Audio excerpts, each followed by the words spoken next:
Arjun had always been the smartest boy in the room. From childhood, he was the kid every parent bragged about. First in every exam.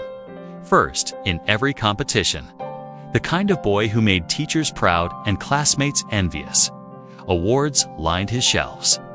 Medals jingled in his drawers. His parents didn't just love him, they worshipped him. And that became Arjun's mirror. He saw himself through the applause of others.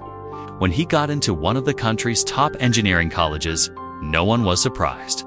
He walked into the university with his chest high, eyes scanning others like chess pieces. And when he spoke as if the world should take notes. But the real world is built differently.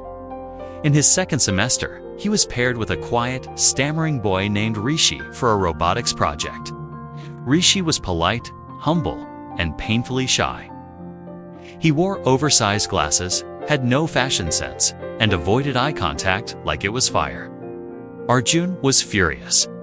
"Why do I get stuck with this guy?" he muttered under his breath. Still, he went along with it, barely. He did most of the talking during their presentation, took control of the design, brushed off Rishi's hesitant suggestions like they were irrelevant noise. When they won second prize, Arjun didn't even mention Rishi in the thank you speech. He believed he had carried them both, but the universe watches, and it balances quietly.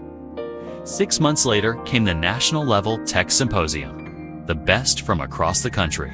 Arjun applied. So did Rishi. But this time, Rishi entered independently. His name was barely noticed on the list. Arjun laughed when he saw it. "He'll never survive without me." The day of the event, hundreds gathered. Drones buzzed. Gadgets lit up. Everyone displayed brilliance. Arjun presented confidently, dazzling the crowd with his smooth words, animated models, and swagger. Then came Rishi. He walked up, trembling, barely audible. Some in the crowd even chuckled. But then his device started. A drone that adjusted its altitude using real-time wind resistance and a AI-based adaptive pathing. The demo was flawless, silent, precise, revolutionary. The judges were stunned. The crowd that once chuckled now leaned forward, silent.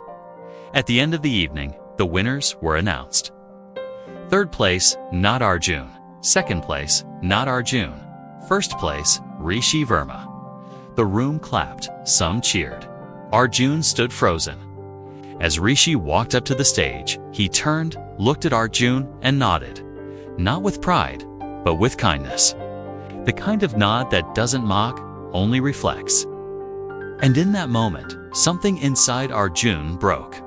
Not out of jealousy, but out of realization. He remembered all the times he had dismissed Rishi, all the ideas he had ignored, the designs he had rushed past, the quiet brilliance he had overshadowed because he was too busy shining. That night, Arjun sat alone in his room. He pulled out his notebook, turned to a blank page, and wrote one word: humility. He stared at it for a long time. Then he wrote beneath it, "Brilliance means nothing if it blinds you to the brilliance of others."